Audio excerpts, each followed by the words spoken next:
Rest in peace, Wesley Shepard.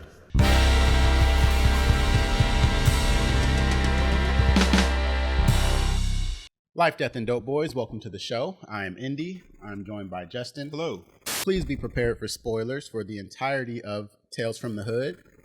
Today we're talking about the fourth story, 4 out of 4, so this will be the last one.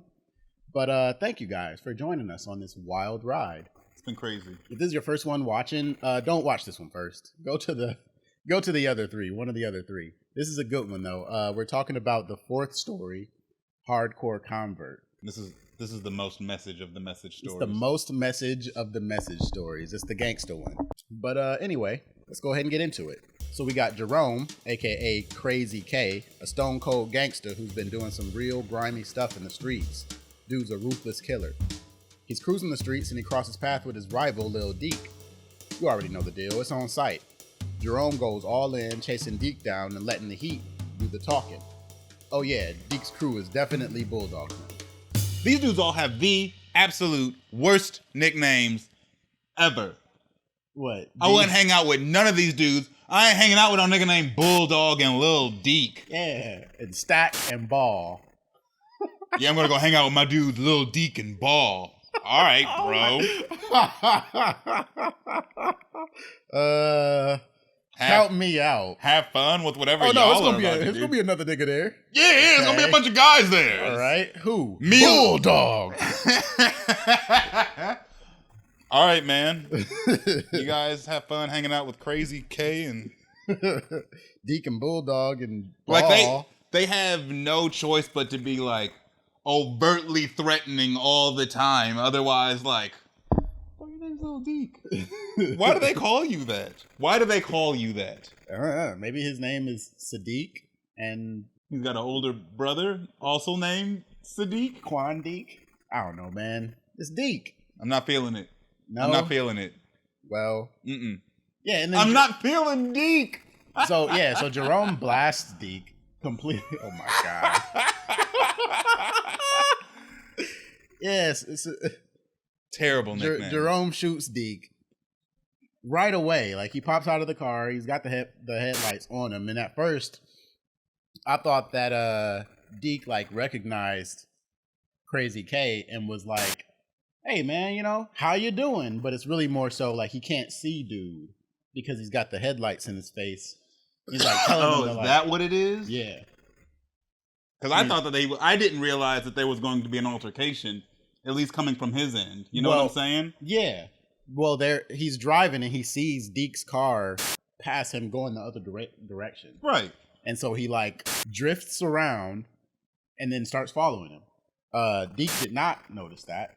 So he just keeps going on doing what he's doing and drives to Bulldog's house. Yeah, I think that's where And he gets out of the car, gets immediately blasted, and then it's Deke's homies who come out, and like one of them is obviously Bulldog. They have their voices modulated. I think it's all three of them. Yeah, I think it's definitely all three of them.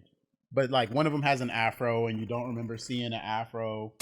But it's mostly because one of the dudes is wearing like a hat or something. So it's like Lil Deke didn't realize that this dude wanted the smoke whatsoever. He's like, hey, how's it going? Like, he doesn't seem like threatened at all. He doesn't realize that it's Crazy K. Because of the headlights. Because he's in front of headlights. You know how it is. Yeah, I guess that's fair.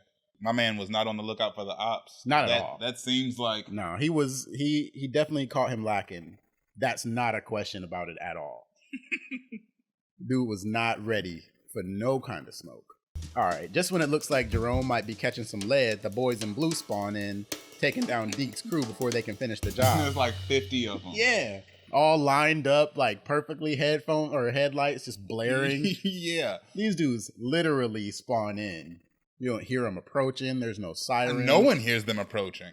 But all of the shooters look super surprised. Given how this story ends, though, this could very well just be a machination of Crazy K's brain. Good old dimethyltryptamine. Jerome's banged up, but still breathing, and they slap them cuffs on him, sending him straight to the big house. Life behind bars without parole. That's his new reality. 4 years into his sentence, Jerome is visited by a psychologist and advocate who should have been Felicia Rashad, Dr. Cushing. That was the perfect role for her. I think it also could have been Queen Latifah, but maybe not in 1995. Yeah. Maybe not 95 Queen Latifah. Like now, Queen Yeah, Latifah? yeah. The recast? Yeah, the Queen Latifah that I know. I don't know, because Felicia Rashad is still in movies. Like, she was just in that one movie with, about the dude who lost his memory and he's with his daughter. I can't remember what it's called. He has to take care of his daughter, but he has, like, short-term memory loss. And then he goes to this, like, this doctor, this scientist who has this experimental machine that penetrates and, like, puts him into, like, a dream reality where he goes through his memories and tries to retrieve them. Black Box is what it's called. Okay. Go see it. It has an all-black cast, or at least a majority black cast, and it has Felicia Rashad as the scientist. I'll check that out. Yeah, do that. It's nuts. Huh. She's talking about this experimental behavioral modification trial that could be his ticket out of there if he plays ball. Jerome is skeptical at first, but changes his mind 2.5 seconds later and decides to roll with it. Doesn't take. It really is like that. It doesn't take much convincing, because he's like, I can't remember what he says, but he says something in Resistance, like, and then she, like, explains what it is, and then he's like, yo, let's do this. He's the whole time he's doing these really angry, aggressive sit-ups. Yeah, he's the angriest dude the whole time in this. Yeah, I don't think I ever see him, like, at least somewhat relaxed. Never, no. He's always really tense, like, on edge, angry. His face is always, like, balled up in this, like, look. Mm-hmm. He's real mad. But he's also a psychopath. They take him to this shady castle-looking place, and inside he gets locked up next to this other inmate, a white supremacist spewing hate. And he's not allowed to wear clothes the rest of the time he's in prison. Yeah, they take his clothes from him. I would have reneged right away. Yeah, like, as soon as they were like, all right, take your pants off. Be like, y'all gonna give me some? No. Yeah, you pull up on this castle. It's a whole, like, is Elizabethan ass, like, Europe castle. And at that point, I'm like, okay, right, this is interesting. Take me to my quarters, please. Take your clothes off first. All right, here you go. You're gonna give me some new clothes? Get in this cage. Yeah, and they put you in a smaller cell. Bro, you were in a whole cell when you were in prison. Now you're in, like, a dog cage. Yeah, dog cage. What? And your roommate is some... The most racist person they could possibly find. More racist somehow than the politician governor. Than anybody else in the movie so far. And there have been some racist people in this movie. Every other white person that has been in this movie was... Yes. Every white person in that movie is racist. And the only one that doesn't have racism in it is the boys do get bruises. There's no white people in that one. There's not one white person in that whole story.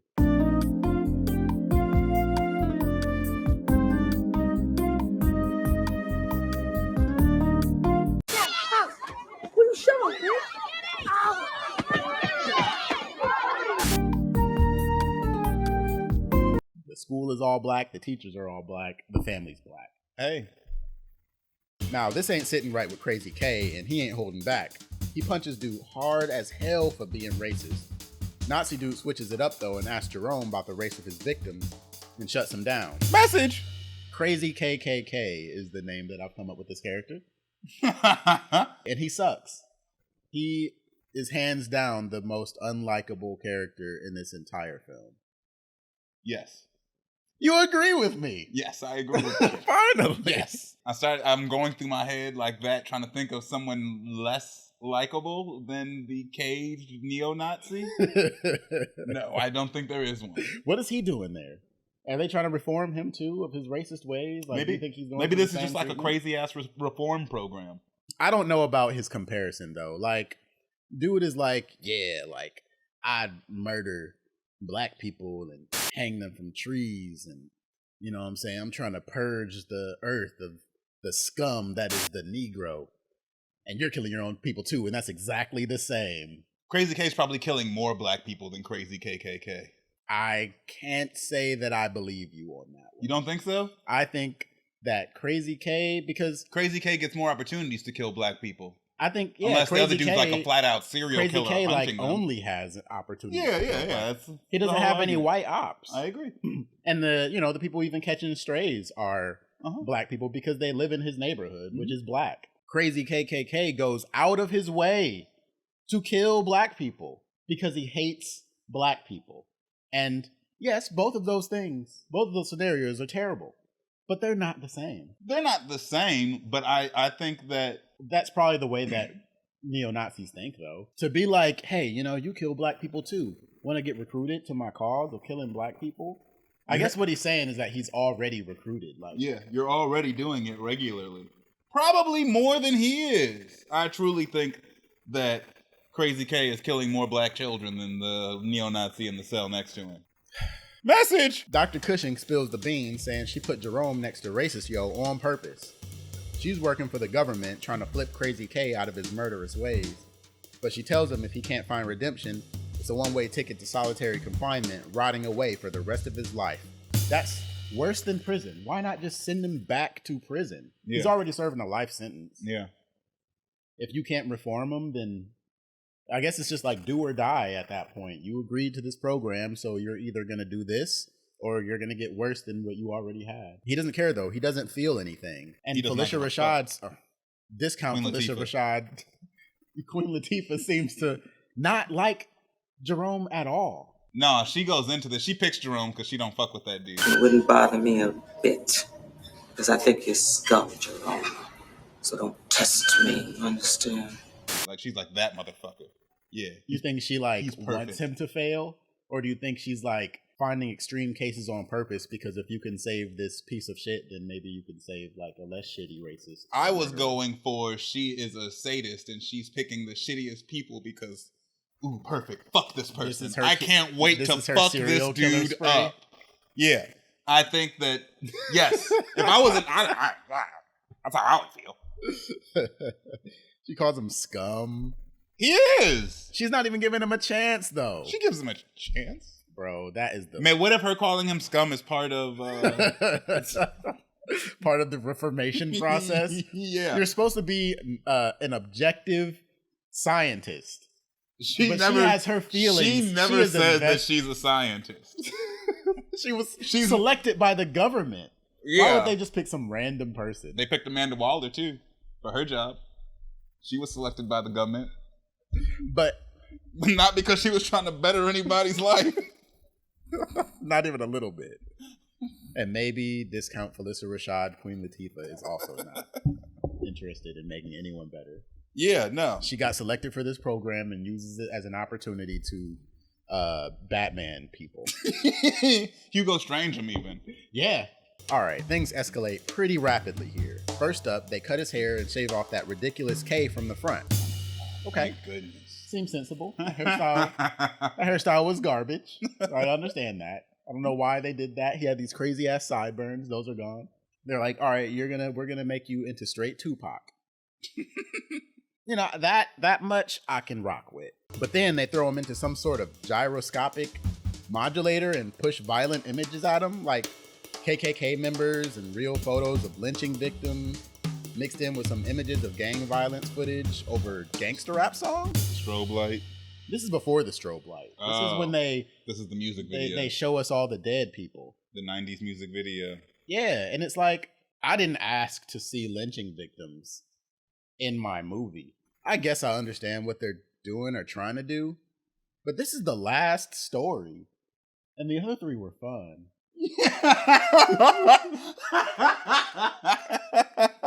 You show me. You are absolutely right, because this one isn't fun at all. This shit's heavy from beginning to end. You don't laugh, or there's no.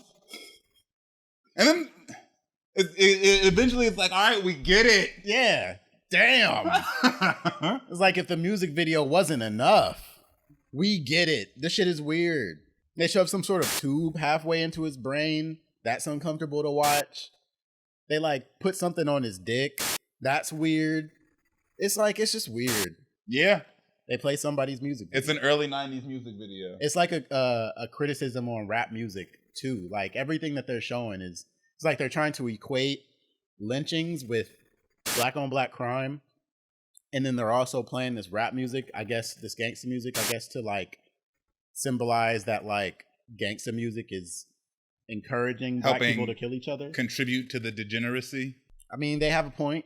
It's not, I don't completely agree. But it's just, it's strange. I'm still sitting on your point of this.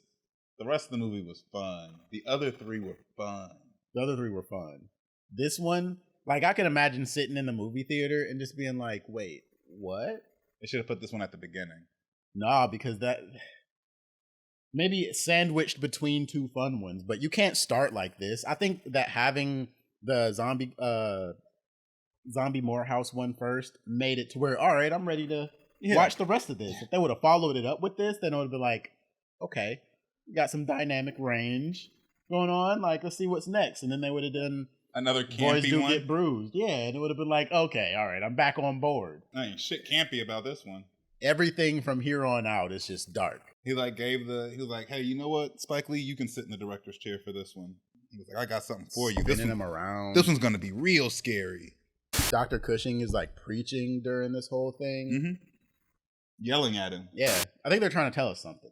I think they're trying to give us a... And then they take bro to some sort of goddamn seizure-inducing Porygon episode-ass sensory deprivation chamber, where it's just him and the ghosts of the people he's taken out on purpose or by accident. Even his own crew and a little girl who caught a stray souls are in there. I'm not showing that shit, bro. I'm not putting that on the screen. Why not? The strobe light scene? I'm not. Oh, yeah. No, we can't. We can't.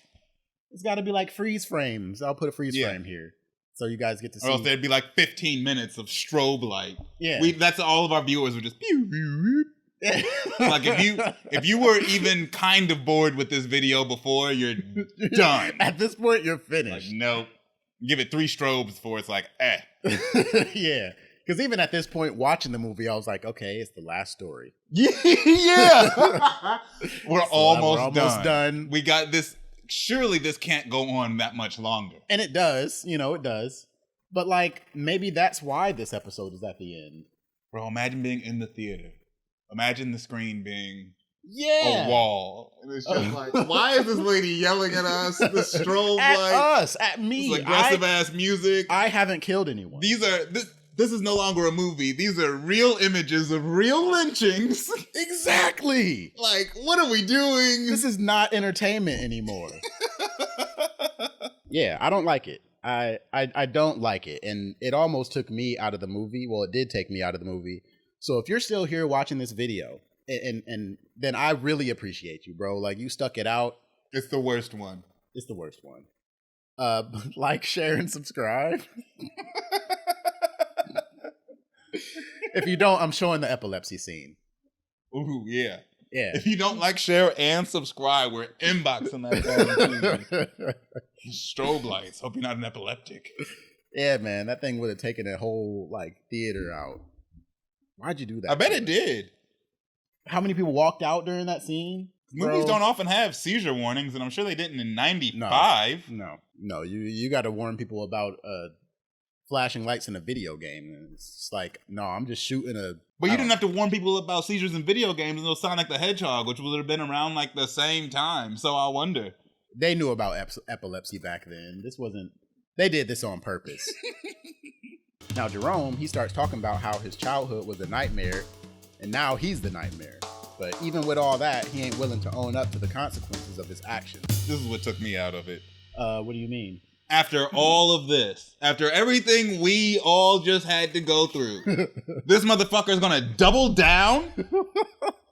It was like, fuck this dude. We had to go through that. We had to sit and watch. Yeah. We had to watch the lynchings. We went through what you went through. And you're still gonna be like, no, fuck that. Yeah, exactly. Those were his words. Fuck y'all. His words exactly. Bro, I had to watch that strobe light because of you. Yeah. I had to see the lynchings because you had to see the lynchings. Fuck you. That was a dead little girl. I had to see all that shit. Dudes with broken necks. I'm not showing it. But if you want to see it, watch it. But man, that shit is ridiculous. And then he still doesn't change his mind. That's when I gave up. That's when I stopped watching. I kind of checked out for the rest of the skit. This episode, this story is the only one where the message itself doesn't get like resolved. I don't know if I can put it in one sentence, but I'll give the examples. Like the first one, you know, the zombie got revenge on the racist cops, right? There's some sort of comeuppance. The second one, the kid takes out his stepdad, his abusive stepdad. So there's that comeuppance. The third one is called KKK comeuppance. And then this one, like, there's no version of, you know, like, and like it would be different if like, because you find out in the end that this all happened in his mind as he was dying anyway. Like this really was all just like the DMT trip before he died. It was his brain fucking with him. So it's like none of it mattered anyway. These are just like his last thoughts before he goes to hell, I guess. Yeah. Since he turned down that chance to make things right, they send him back to the moment he got blasted. This time there's no escape. Them 3 gunmen, Lil Deek's homies, finish the job, leaving Jerome's lifeless body out in the street. And so, like, yeah, like what you're talking about with it all being in his head, like, do you think it is in his head? Like, all right, so I guess there is a case for it being in his head for the fact that the threat, Dr. Cushing's threat was to send him to solitary for the rest of his life. That's not what happened in the event of his failure. He got sent back to the moment he got shot. So you do think that, like, his brain sent him on a guilt trip right quick? Yes. But it didn't work. Nope. That was his chance to repent. I don't even think there was ever a chance to repent. I don't know. I don't think. All right, because at the end we get proof that hell is real. So I think this could be possibly his last chance. This is right before he died. I guess. Last chance to repent. This story was garbage. I won't say it's garbage. The story wasn't garbage. I just don't like how it was executed.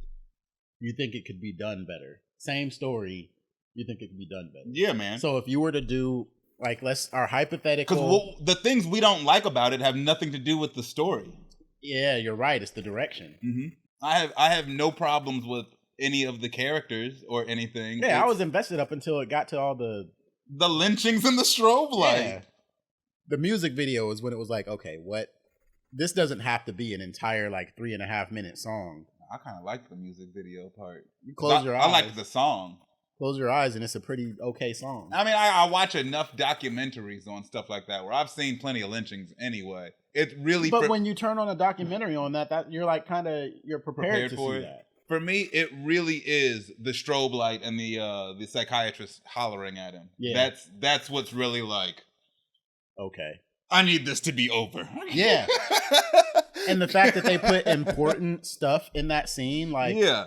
All right, let's wrap this up. So after the wild, crazy K story, turns out Stack, Ball, and Bulldog are the ones who took him out. Things get heated real quick when the dealers, feeling all hostile toward Mr. Sims and freaked out by the fact that he knows their dirty secret, starts threatening them. They lay it out straight. Either they get their drugs or Sims is a goner. Yeah, like, I mean, it was obvious that these were the dudes, but after the reveal, it's like just confirming a theory that you already had. It's not really a twist. No. Feels like they want it to be a twist because they use the modulator. What? The fact that it's them? I think the twist is supposed to be that they're in hell. Yeah, like that's like the main twist, but I think they wanted it to feel like a twist too when it revealed that they were the dudes. They should have used some like different actors or done more than just modulate their voice, like, but maybe that's just like a fake out twist to prepare you for the real twist. Maybe. Sims, he ain't flinching. He takes them deeper into the funeral home, saying their reward is inside 3 closed caskets. Now, this is where the real twist happens. Each dealer pops open a casket just to find their own dead bodies staring right back at them. My guys were dead this whole time. I love that they open them one at a time, but each is still surprised. Yeah. I'm Bulldog. I'm not opening my casket. I wouldn't have opened mine either. I'm like, nope. I'm like, they're in their casket. Open your casket. No. Yeah. I don't want to see what's in it. Like Bugs Bunny. Your drugs are in there. I don't believe you. No.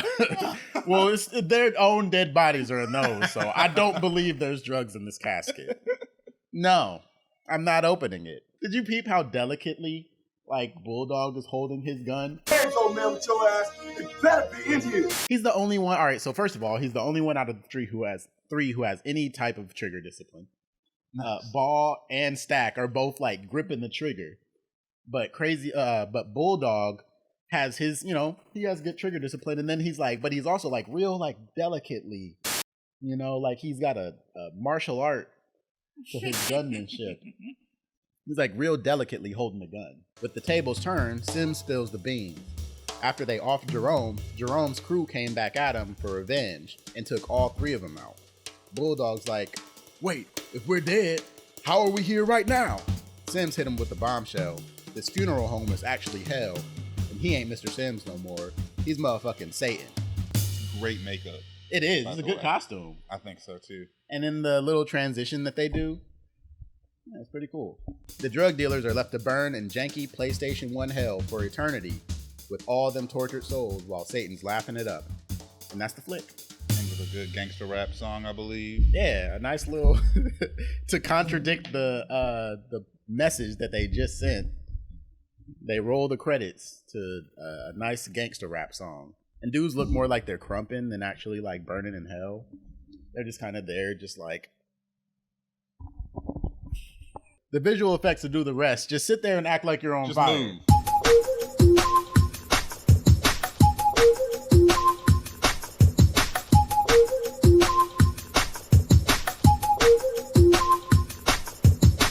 What are you doing? I'm on fire. What do you think of our conclusion? Like the whole Mr. Sims welcome to the mortuary story. I think in its entirety, it's a fun movie. Like from beginning to end, it has, that one dark spot at the end. But it's easily overlooked by the rest of the film, I think. Yeah. Well, I had fun watching it. I hadn't seen it since I was a little ass kid.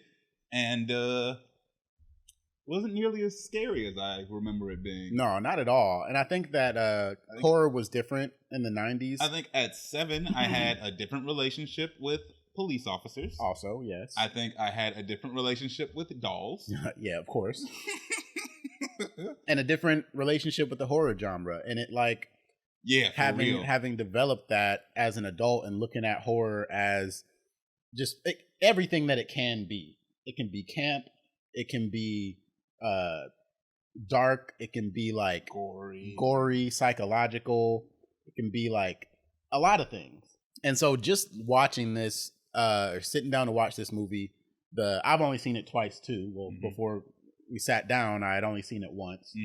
And I watched it from a point where I was a kid and keeping my eyes closed for most of the movie.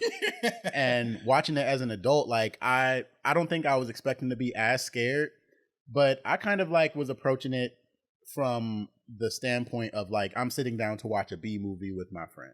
Right. And it like really, really entertained me. I laughed a lot. And, I had a lot of stuff to say. It was just like, the characters acted weird sometimes. And it was just like a fun little movie to do, especially for a show like this. So I had a good time. I 5 out of 5. If some other really good stuff comes out, then we'll definitely check that out. Other than that, thank you everyone for checking out this episode of Life, Death, and Dope Boys. Appreciate each and every one of you. Rest in peace, Wes.